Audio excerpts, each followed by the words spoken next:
Soalan saya, apa usaha kerajaan bagi mengurangkan jurang pendapatan antara negeri-negeri kaya dan miskin? Serta bagaimana pendirian kerajaan dalam mengurangkan kesenjangan pembangunan ekonomi antara negeri ini boleh direalisasikan jika pembangunan yang menjadi game changer negeri tidak diluluskan oleh persekutuan. Terima kasih. Terima kasih, Matang Pau. Mengenai jurang pendapatan, memang benar ada jurang pendapatan di antara negeri-negeri. Sebab itu kalau ikut statistik kemiskinan di seluruh negara, berikut adalah statistik kemiskinan mutlak bagi 6 negeri terbawah yang paling miskin. Yang paling miskin dengan dengan kadar kemiskinan mutlak sebanyak 19.5% adalah Sabah. Ini diikuti oleh Kelantan dengan 12.4%, kemudian Sarawak 9%, kemudian Kedah 8.4%, kemudian Perak 7.3%, kemudian Terengganu 6%. Jurang kemiskinan ini sebenarnya banyak juga berpunca kepada jenis kegiatan ekonomi yang ada. Dan kalau diikut kepada punca masalah yang utama ialah kurangnya kegiatan ekonomi yang memberi peluang pekerjaan di negeri-negeri tersebut. Sudah tentu di Sabah ada cabaran dia, di Sarawak ada cabaran dia.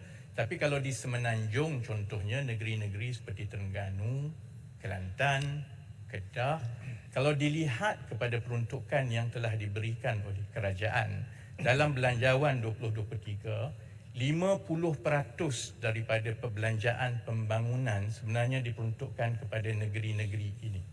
Kepada Sarawak, kepada Sabah, kepada Kelantan, kepada Terengganu, kepada Kedah. Jadi perkara ini tidak timbul seperti yang diwawakan oleh Pematang Pauh dan ahli-ahli daripada seberang sana di luar. Sebab itu saya sebut, sila baca dahulu seperti yang dibentangkan di dalam buku Belanjawan.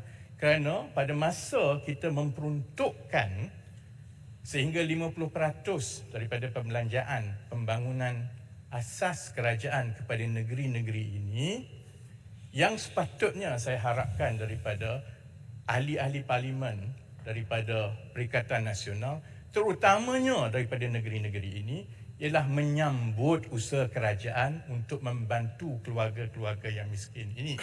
Sebab itu contohnya, setelah dilancarkan seminggu, jumlah keluarga miskin daripada miskin Tegar dan B40 yang memohon untuk menyertai IPR adalah sekitar 22,209 orang di seluruh Malaysia, dan jumlah yang paling rendah memohon adalah daripada Kelantan, Terengganu dan Kedah contohnya. Jadi sebab itu saya syorkan kepada Pematang Pauh adalah lebih baik bekerjasama menyambut usaha kerajaan persekutuan kerana peruntukan telah diberikan, program telah ada, jadi tiba masanya untuk pimpinan di peringkat kerajaan negeri yang dikawal oleh Perikatan Nasional di Kelantan, di Terengganu, di Kedah, memastikan bahawa perancangan ekonomi di peringkat negeri itu juga sama baik. Dan bukan hanya memohon untuk mendapat peruntukan demi peruntukan, kerana peruntukan itu telah pun diberikan 50% kepada negeri-negeri yang paling ramai miskin Tegar ini. Terima kasih.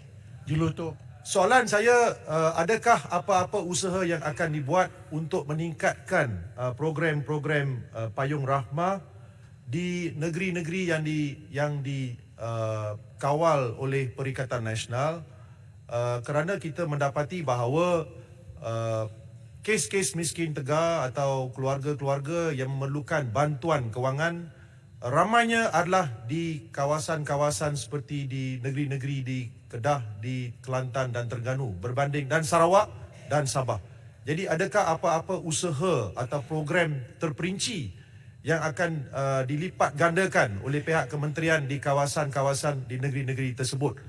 Kerana saya tanya kerana Menteri, saya tidak mahu kejadian pemberian sedekah semasa pilihan raya berulang. Terima kasih. Soalan politik.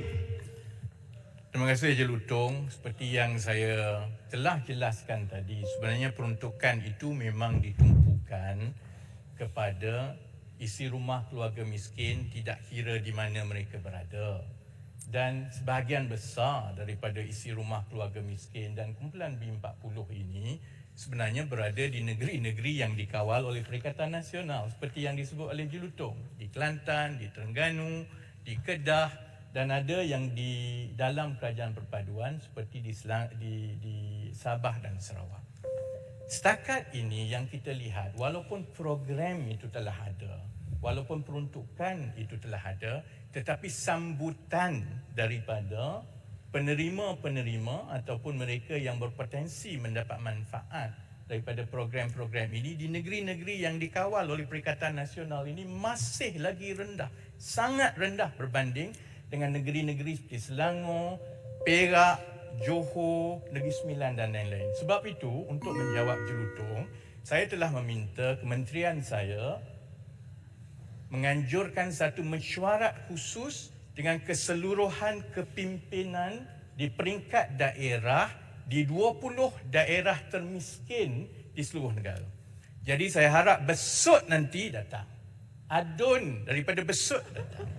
Kalau Pegawai dijemput, insya-Allah hadir. Kalau tak ada, surat telah keluar. Besut. Speaker kat sini Besut. Nampak tak? Minta di speaker. Minta dekat speaker dulu lain kali Besut. Terima kasih. Duduk. Silakan Menteri.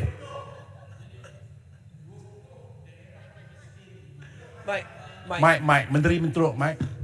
20 daerah yang termiskin ini ada yang di Sabah, ada yang Sarawak, ada yang Kelantan, Terengganu dan Kedah akan dipanggil untuk duduk dengan saya berbincang supaya mereka membantu keluarga-keluarga ini untuk mengambil peluang peruntukan dan juga potensi yang telah disediakan oleh kerajaan supaya jangan hanya bising di TikTok tetapi usahakan untuk mengenal pasti bahawa mereka dan bekerjasama dengan kerajaan untuk kita sama-sama membasmi kemiskinan, insya-Allah. Baik, terima kasih. Sempurna, silakan.